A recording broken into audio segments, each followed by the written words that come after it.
Okay ka lang? Good ka na? Ha?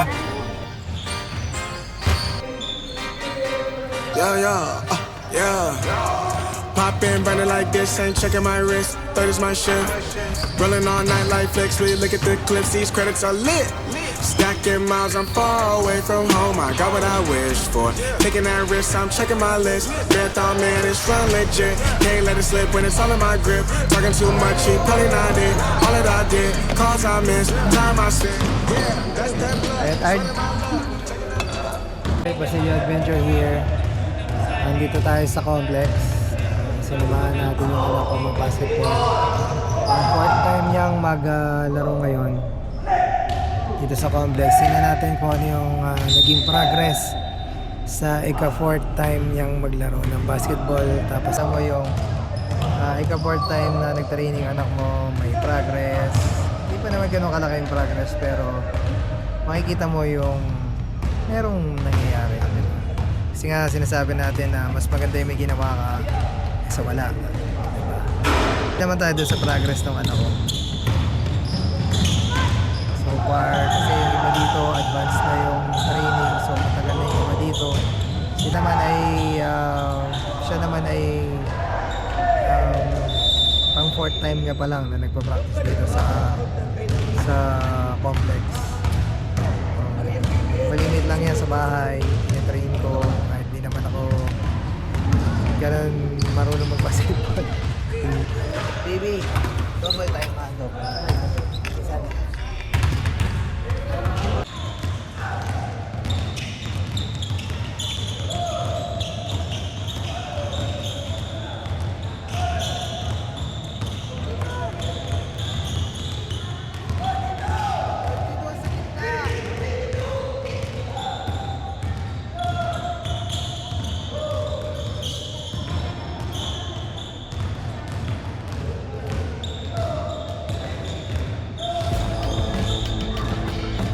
Alam nyo, sa ikalimang training na to, unti-unti kong nakikita may konting progreso na.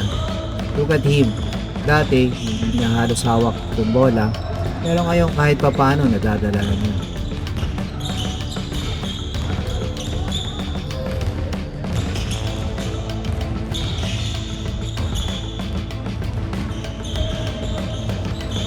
Totoo, hirap pa rin siya sa pag-dribble.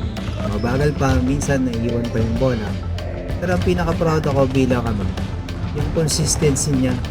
Nakikita ko yung determinasyon sa mata niya, ayaw niya humito hanggang hindi niya nakukuha.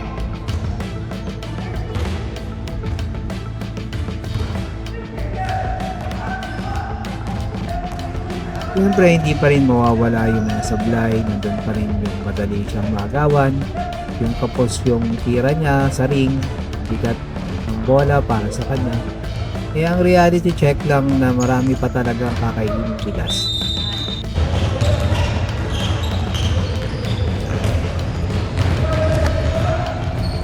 Lumapit ka.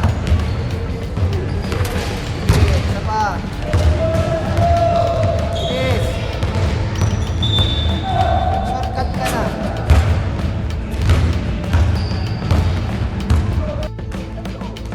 Pero okay lang yun. Kasama yun sa proseso. Mahalaga, hindi siya sumusuko at gusto niya to, nandito lang kami sa gilid ng court mag-cheer para sa kanya. Laban ng nak. Proud si daddy at si mami sa'yo.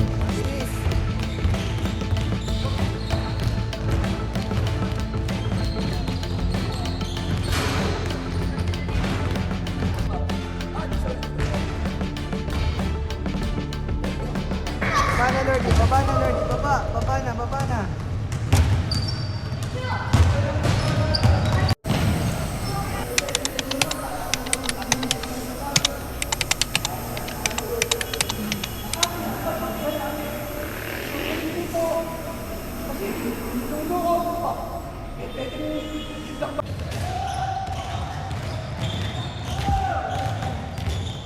Ano, parang kailan lang.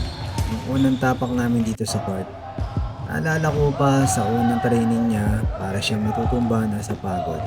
Bilang ama, nahirapan akong panoorin ko rin siya, pero alam ko rin kailangan niya to kung gusto niyang matuto.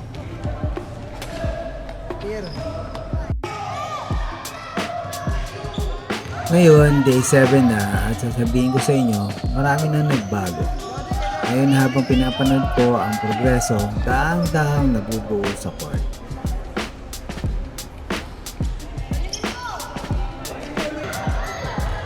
Ang unang napansin ko, yung dribbling niya, dati parang siya nakikipag-away sa bola eh.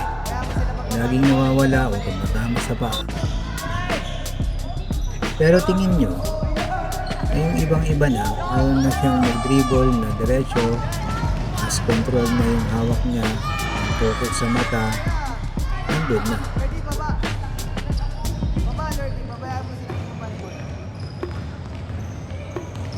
Alam kong malayo pa sa perfect, pero ang laki na nang in-improve niya sa basic skills.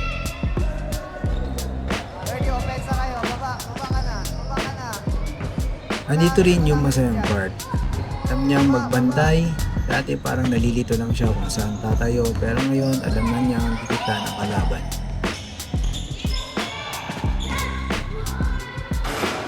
Nandun na yung hassle, yung pagnanais ng kunin ng bola at yung pag-unawa kung paano tulungan ng team.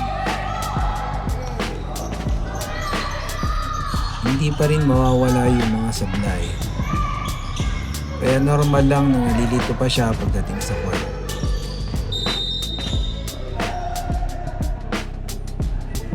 Minsan parang bigla siyang mawawala sa pwesto, minsan naman mabagal pa rin siya mag-dribble.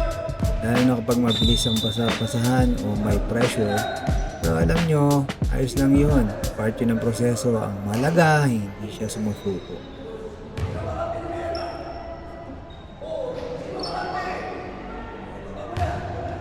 Nandito tayo ngayon sa bayan. Last day nung free training clinic ng anak ko. Dito sa complex sa Sariaya pa rin. Ayan po. Bale, parang ito yung pinaka kanilang graduation.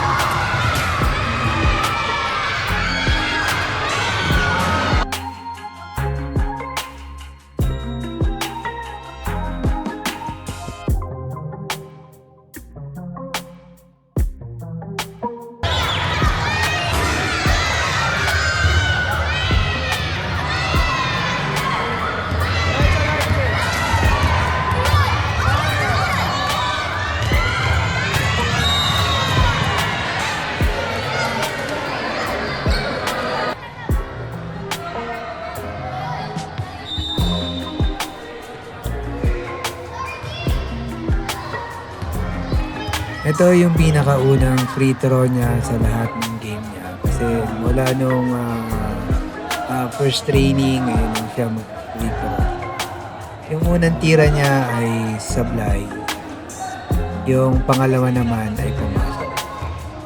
Kasi halos nung una ay hindi niya talaga abot yan.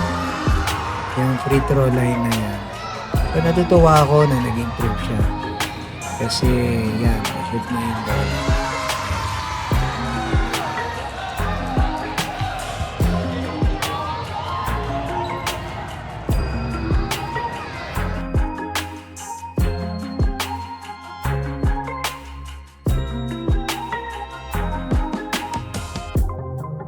Dito makikita mo sa mga mukha ng bata na yung saya sa paglalaro ng basketball. Kitang-kita mo sa mga mata nila, yung camaraderie, yung mga first time nilang nakasama, nakausap. Mababakas mo sa mukha nila yung saya. Kapag sabi nga nating mga Pilipino, ball is life.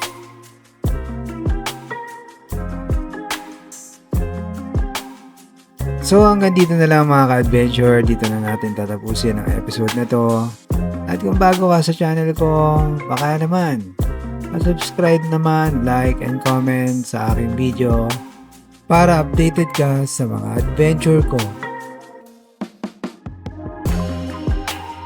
Muli, this is Basilio Adventure. Dahil ang adventure ko ay adventure mo. Ball is life. Ciao!